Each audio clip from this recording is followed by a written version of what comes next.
नमस्कार, आप देख रहे हैं SBN 24 Hindi YouTube channel.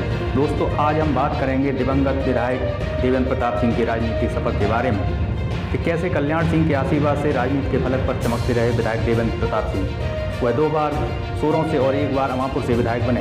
Uttar Pradesh के कासगंज जनपद के अमापुर थाना क्षेत्र के अंतर्गत छोटे से गाँव हाजीपुर से देवेंद्र प्रताप सिंह ने अपना राजनीति का सफर उत्तर प्रदेश के पूर्व मुख्यमंत्री कल्याण सिंह की उंगली पकड़कर चलना शुरू किया था।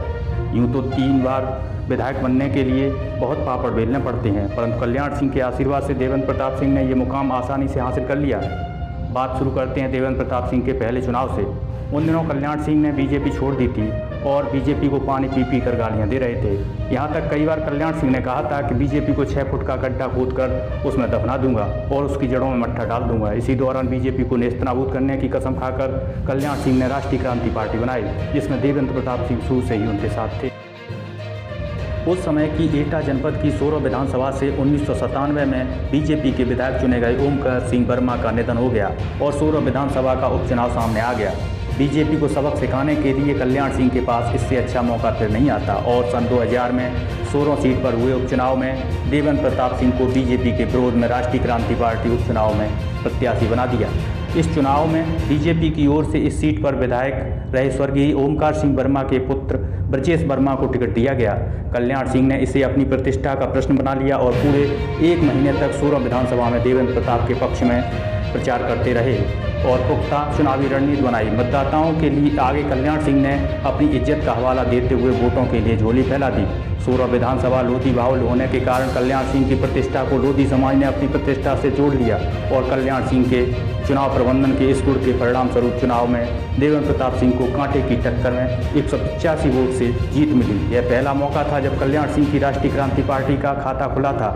इस प्रकार जिस बीजेपी का यहाँ विधायक था, उस बीजेपी को कल्याण सिंह ने चौथे नंबर पर ढकेल दिया। अब बात करते हैं 2002 में हुए विधानसभा चुनाव के बारे में। एक बार फिर कल्याण सिंह ने उस समय के एटा जनपद की सोरो विधानसभा सीट पर देवेंद्र प्रताप सिंह को राष्ट्रीय क्रांति पार्टी का उम्मीदवार बनाकर बड़ा दाव खेला और इसमें भी उन्होंने व्यक्तिगत रुचि लेकर इसे अपनी प्रतिष्ठा से जोड़कर देवेंद्र प्रताप सिंह को 12,214 मतों से जितवाकर दोबारा विधायक बनवाया। इस बार भी कल्याण सिंह ने बीजेपी को चौथे नंबर पर ढकेल दिया। 2007 में विधानसभा के चुनाव हुए, उस समय कल्याण सिंह की बीजेपी में वापसी हो चुकी थी। कल्याण सिंह ने अपने शिष्य देवेंद्र प्रताप सिंह को तीसरी बार सोरों से बीजेपी प्रत्याशी बनवाया, पर इस बार सोरों विधानसभा सीट से बीजेपी के पूर्व सांसद साक्षी महाराज खुद चुनाव लड़ गए, जिससे लोधी वोटों का 2 जगह बंटवारा हो गया और देवेंद्र सिंह चुनाव हार गए। इस बार कल्याण सिंह के बीजेपी में वापस चले जाने पर भी पार्टी को साक्षी महाराज ने फांसी पर ला दिया। इस तरह 2007 में बसपा प्रत्याशी ममतेज साख की जीत हुई और बीजेपी प्रत्याशी देवेंद्र प्रताप सिंह दूसरे स्थान पर रहे। तीसरे स्थान पर राष्ट्रीय क्रांति पार्टी के प्रत्याशी साक्षी महाराज रहे। जब 2012 के विधानसभा चुनाव हुए तब तक एटा के एक भूभाग को अलग करके बसपा सुप्रीमो मायावती ने काशीराम नगर के नाम से नए जनपद का सृजन कर दिया, जिसे आज हम कासगंज जनपद के नाम से जानते हैं और सोरो विधानसभा सीट को नए परिसीमन में खत्म करके इसे उसके स्थान पर अमापुर के नाम से नई विधानसभा का गठन किया गया। परंतु 2012 का चुनाव आते आते कल्याण सिंह एक बार फिर बीजेपी से अलग हो गए और इस बार कल्याण सिंह ने अपनी जन क्रांति पार्टी बना ली। देवेंद्र प्रताप सिंह भी बीजेपी छोड़कर कल्याण सिंह की जन क्रांति पार्टी में शामिल हो गए। बात करते हैं 2012 के विधानसभा चुनाव के बारे में।